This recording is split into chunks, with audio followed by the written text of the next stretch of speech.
Joining us now to review some of the headlines of today's newspapers from around the world is our Rice News analyst, Emmanuel Ifeni. Great Malabite. Good morning, Ruben. I'm sure you are missing Tundun already. Good morning, Rufai. Morning, sir. Maybe you should greet Tundun. Shout out to Victoria Tundun MQ Abiola. Get well fast. She'll be back. Stronger and better. Now, let's start the review with this day, Nigeria's newspaper of record. Yes, a number of stories, front page of this day. No, let's just start with the story below the masthead. El-Rufai, Northern governors never oppose power shift. And according to the governor of Kaduna State, Nasir El-Rufai, the Northern governors, he clarified the position of the Northern governors over power shift controversy, saying his colleagues in the North never opposed the presidency going to the South in 2023, but were only against the language used by their Southern counterparts. It's good to hear this. I think that should also bring the political temperature in the country down. And if the language is a problem, yes, let them keep talking and talk in the right language. Now, the other story, before I go to the lead story, this the digital PDF WhatsApp edition goes live on MTN Ziggy chat bot. Yes, from this morning. In fact, by the time I woke up, other than the regular channel, I get my this day, my MTN pop-up with that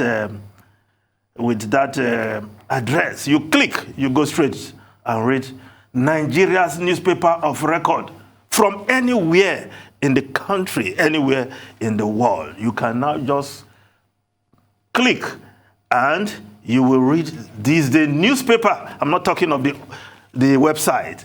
Newspaper as you have it, hard copy, you will receive it soft copy. Kudos to everybody, all of us at this day. You know I'm still at this day, you know that, as an executive director. So kudos to all of us because it's the actualization of a vision we redefined in the year 2000 to deliver news, analysis, and market intelligence through all media, print, electronic, and telephony. So that is actualization.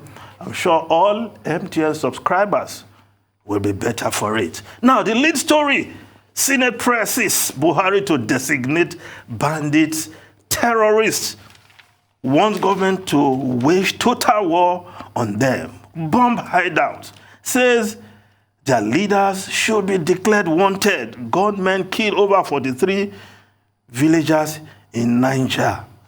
IG directs AIGs, CPs to lead security operations at Independence Anniversary. Wike, governor of Rivers State, identifies lopsided appointment, injustice as cause of insecurity. Now, on this program, we have been calling almost forever for these so-called bandits who shoot down the plane, the aircraft, the warplane of the Nigerian Air Force down. That it's about time they are properly designated, not as bandits, but as terrorists. Why is it taking the presidency so long to do that? Now, the Senate has joined the clamor.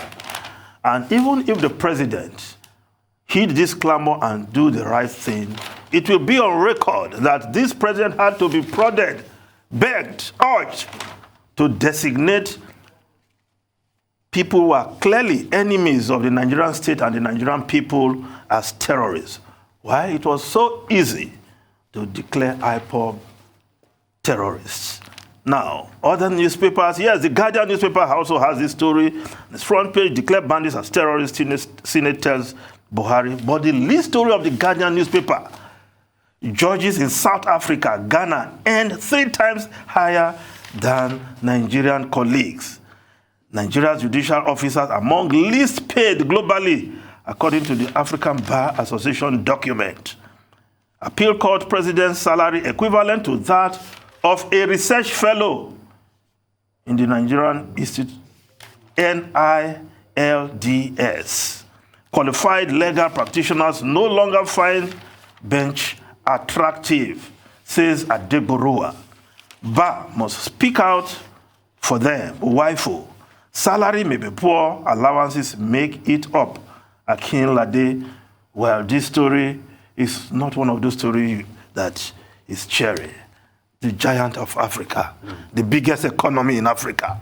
But our judges are so poorly paid, and this story delve into that. And you want them to give justice? Well, you see, Rufai, poor payment cannot be an excuse for politicians to so easily obtain ex parte motion. Some will say procure. Okay. But judges, like Caesar's wife, Ruben, you will agree, must always live above board. Whether their salaries are big or small. But we are seeing the effect in the quick ex parte motions we are getting. Well, we'll get there. We are seeing the effect. Now, the Daily Trust newspaper, Senator Buhari declared bandits as terrorists.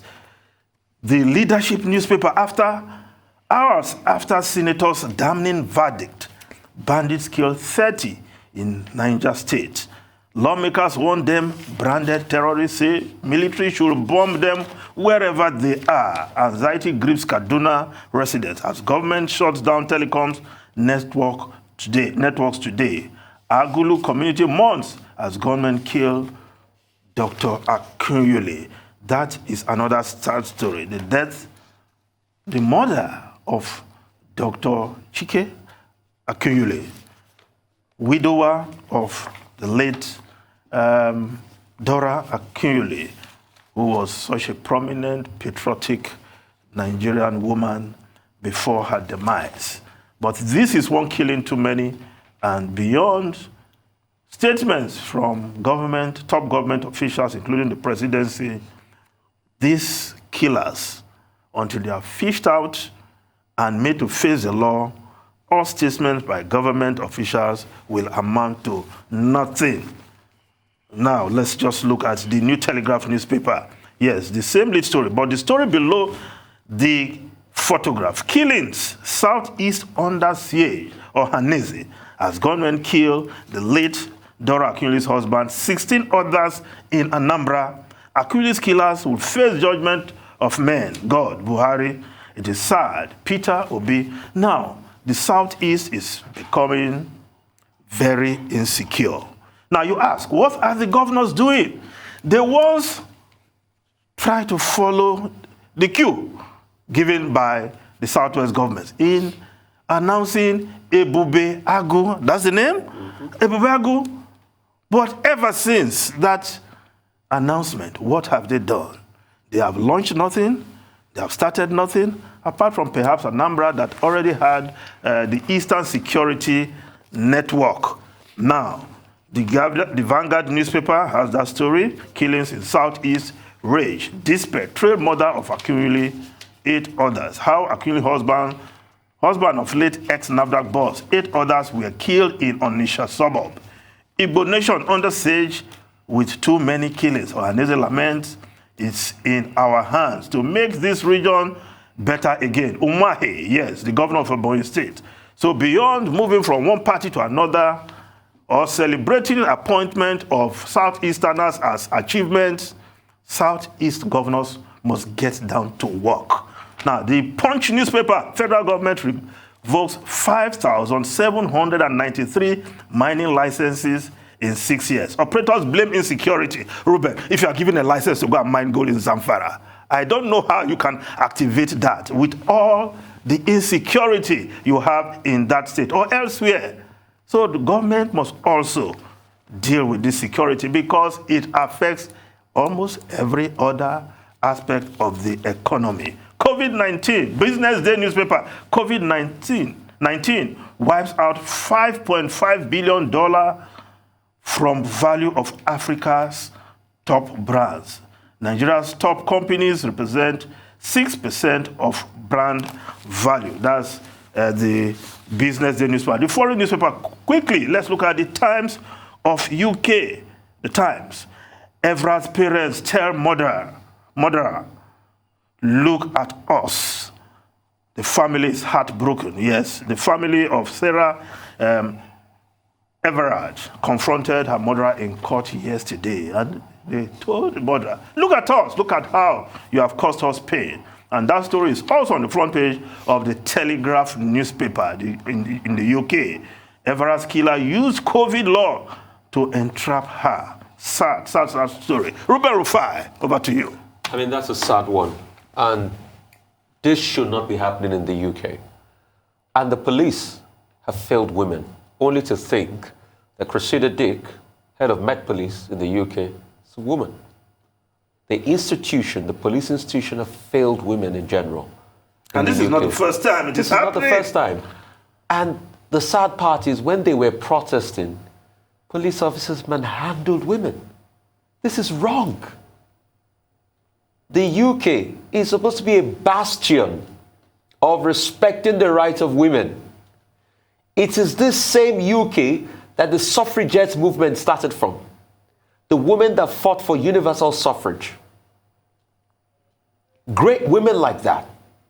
Then their rights, then they are killed, then their rights have been denied, and they're killed in such a very terrible fashion by police officers. We'd like to see the end of this case. Well, the sentencing process began yesterday. This is not about human rights. This is about a rogue police officer, an evil police officer. A police officer, as we have seen in the United States, using the uniform, using the privilege of having access to state resources to commit atrocity. On March 3, during the lockdown in the United Kingdom, this policeman, Wayne Couzens, arrested this lady, Sarah Everard, and it was a false arrest. He handcuffed her, as the videos have shown us, and then drove her all the way to Dover, about 80 kilometers away, where she raped her, strangled her, burnt her body, and then thought that the evidence had disappeared. That is why it is important, as today is the last day of the sentencing, that look, the maximum punishment that is possible is handed over to this evil officer, and it will be used to send an example, I hope, to other police officers who may be criminally minded. There's a controversy in the UK about, the Met Police trying to distance themselves from him, trying to say, no, he's not one of us. This is just an evil person. But it's important that Metropolitan Police takes responsibility. There must be a vetting process to make sure that either in the UK or in the US or even here in Nigeria, we don't have evil-minded police people, policemen going into the police force. Yes, going into the police force and causing this kind of atrocity. I mean, look at the trauma, look at the agony of the parents yesterday. They asked him to look at them. He could not look at them because criminals, after they have committed this kind of atrocity, the lady was 33 years old, snuffed life out of her, destroyed an entire future. That is horrific. It's a terrible demonstration of how evil certain human beings can be. The Met Police is complicit. There was a protest recently. Another woman was killed, and the Met Police manhandled women in that protest and shut the protest down.